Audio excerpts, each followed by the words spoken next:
किसी गांव में एक हरिया नाम का किसान रहता था। वह अपने गांव में अपनी जमीन पर खेती करता था। उसकी मेहनत सम्मानित व्यक्ति माना जाता था।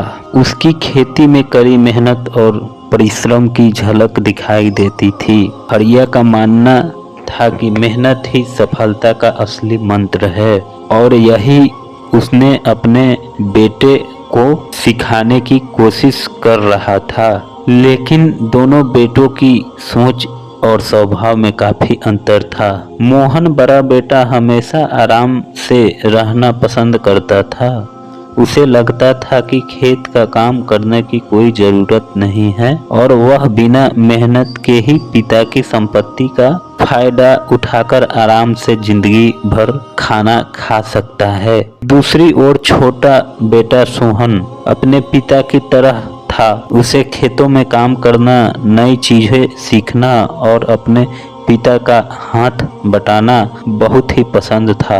हरिया अपने दोनों बेटों को प्यार करता था, लेकिन उसे मोहन की आदतें की चिंता सताते रहती थी।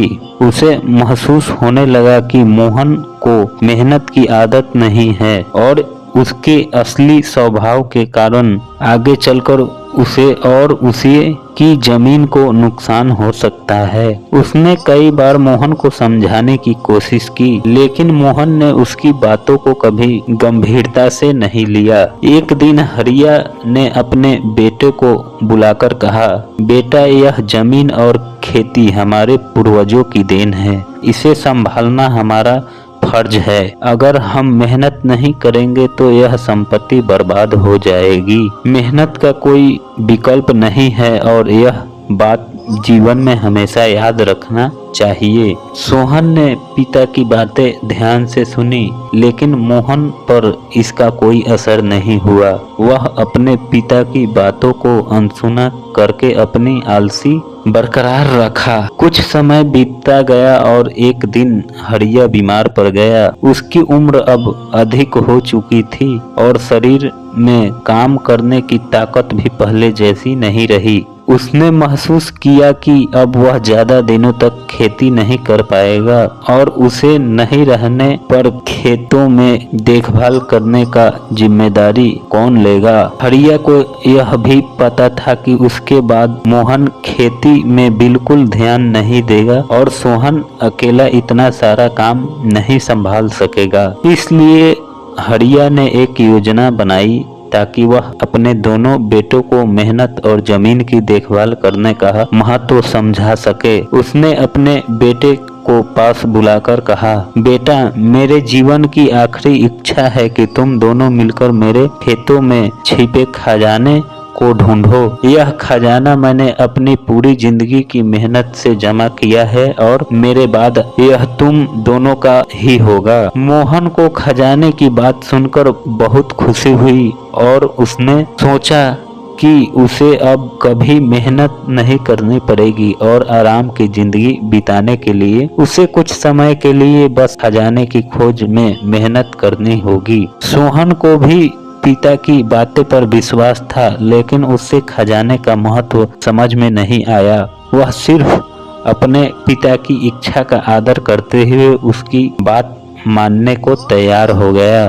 पिता के कहे अनुसार मोहन और सोहन ने खेतों में खजाने की तलाश शुरू की। उन्होंने खेतों के कोने कोने में खुदाई करना शुरू किया। इस काम में बहुत समय और मेहनत लग रही थी। खेत का हर एक इंच खोदा गया, फिर भी उन्हें कोई खजाना नहीं मिला। इसी काम में काफी मेहनत और धैर्य की जरूरत थी, लेकिन मोहन को जल्दी खजाना चाहिए था। मोहन ने एक दिन थक कर गुस्से में कहा, यह सब बेकार है, कहीं कोई खजाना नहीं है। पिताजी ने हमें धोखा दिया। लेकिन सोहन को यह समझ में नहीं आया कि पिताजी उन्हें खजाने के बारे में गलत क्यों बताएंगे। उसने कहा, भाई, शायद पिताजी का कोई और मतलब होगा। क्यों न हम पूरी जमीन को हल चलाकर अच्छे से तैयार कर दे। हो सकता है कि इसी दौरान हमें खजाना मिल जाए। मोहन को सोहन की बात समझ में आ गई और दोनों ने मिलकर खेत की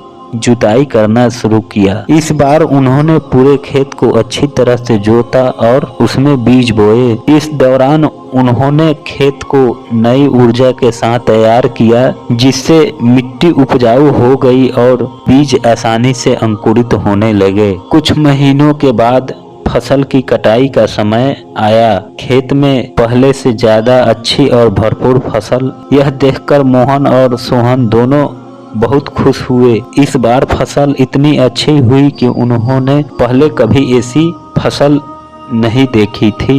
सोहन को समझ आ गया कि यही उनके पिता का बताया हुआ असली खजाना था। मोहन का महत्व, जमीन की देखभाल और खेती के प्रति जिम्मेदारी, यही वह असली खजाना था जो पिताजी ने उन्हें सिखाने के लिए कहा था। सोहन ने महसूस किया कि उनका असली खजाना यही मेहनत का फल था, जिसे वे अपनी मेहनत से प्राप्त कर रहे थे। मोहन ने भी इस बात को समझ गया और उसे अपनी गलती का एहसास हुआ। उसने सोचा कि पिताजी सच में बहुत समझदार थे। उन्होंने हमें मेहनत का असली मूल्य सिखाया। मैं कितना गलत था जो हमेशा बिना मेहनत के सब कुछ पाना चाहता था। अब दोनों भाइयों ने मिलकर खेतों की देखभाल करने का वादा किया।